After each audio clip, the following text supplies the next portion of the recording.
To me, fly fishing, it's my life. It's just everything. That's all I do. It's turned into more of an obsession.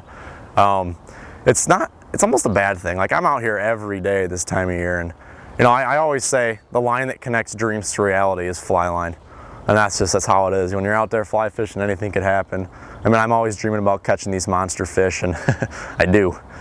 So fly fishing is the ultimate form of fishing, just in every reason. First of all, it is pure. When you're out there casting that line, it's more of an art when you're casting that fly and that fly lays out perfectly. Also, fighting the fish is way more fun, more of a challenge. It just is better because, I mean, it's like more personal. It's more one-on-one. It's mano-a-mano, you versus the fish on a fly rod. Also, it is way more effective. Once you get good with a fly rod, it outfishes any other form of fishing, like conventional, you know, spinning reel. You can outfish any of those guys any day of the week with a fly rod once you get good with it. That's why I do it. For me, it's better in every aspect. The Rogue River that's the river I do most of my fishing at. It's in downtown Rockford, and it's just a beautiful little tributary. It's loaded with fish everywhere. So this time of year, we're targeting brown trout. It's the fall here in Michigan, and the salmon come in the rivers to spawn. They come in from Lake Michigan, and they run all the way up, I don't know how many miles, but they come all the way in this river, and they go out here, and they find gravel bars basically, and they lay their eggs. All right, so these salmon, they're coming in the rivers every fall to spawn, and when they spawn, they're coming in the rivers to die. As you can see with this fish, it's all missing skin. He's all deteriorating. It's because when they come in the rivers after they lay their eggs, they die. So this salmon's in the process of basically dying. They start rotting while they're alive, and they stop eating. I got him to hit out of defense. I had a little fly that looked like a minnow, and I dragged it across where he was spawning, and he hit it. But yeah, so this guy, he's actually on his way to die. A week from now, he won't be alive. Well, I'm gonna let him continue his spawning because he's got a little more spawning to do. So we're gonna try to get him back. These king salmon, they are amazing fighters. All right, time for the fun stuff. Let's do some fishing.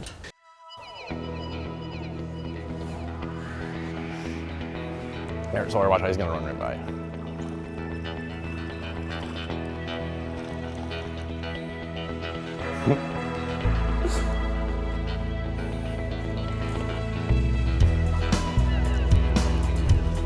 We might be late, Andrews, because he's gonna fight.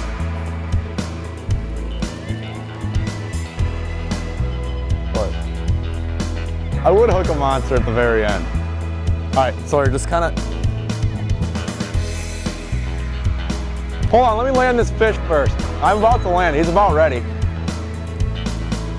Just get the sleeves rolled up because we got ourselves a Rogue River monster on the end of the line here, boys.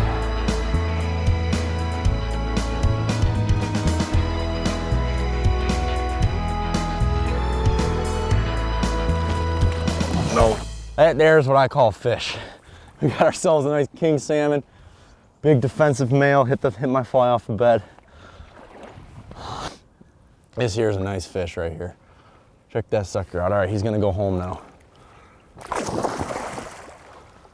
Every now and then, one of these eggs will bounce downriver, and then those trout, they just, they love them. It's candy. Like a salmon egg is candy to a trout.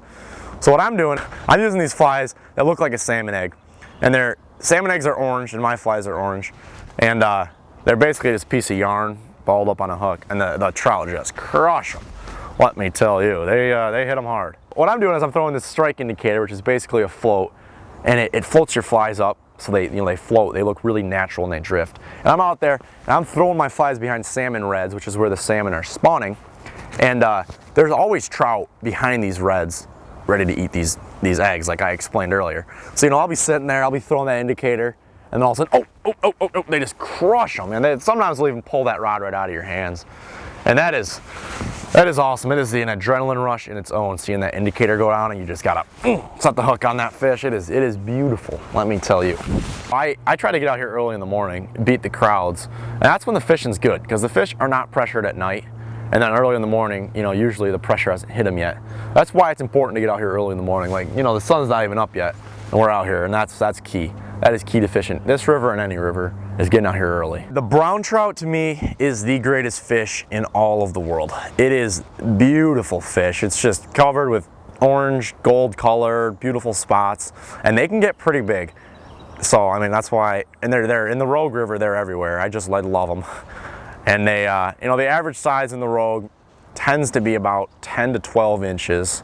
But I mean, every now and then, I've gotten them, you know, over 20. And when they get that big, they fight. They give it to you, man. It is a good thing. So when I'm out there and I catch one of these beautiful browns, arguably the greatest fish that God created for us, you know, the last thing I want to do is kill it. And a problem with this river is it gets really overfished, the Rogue River. People come from all around the nation to fish this river, and people keep the fish, and it's sickening to me. When I catch a fish, the greatest feeling is letting that fish go and watching that fish swim away. And I let every fish go. I do not keep trout. It is way against my rules.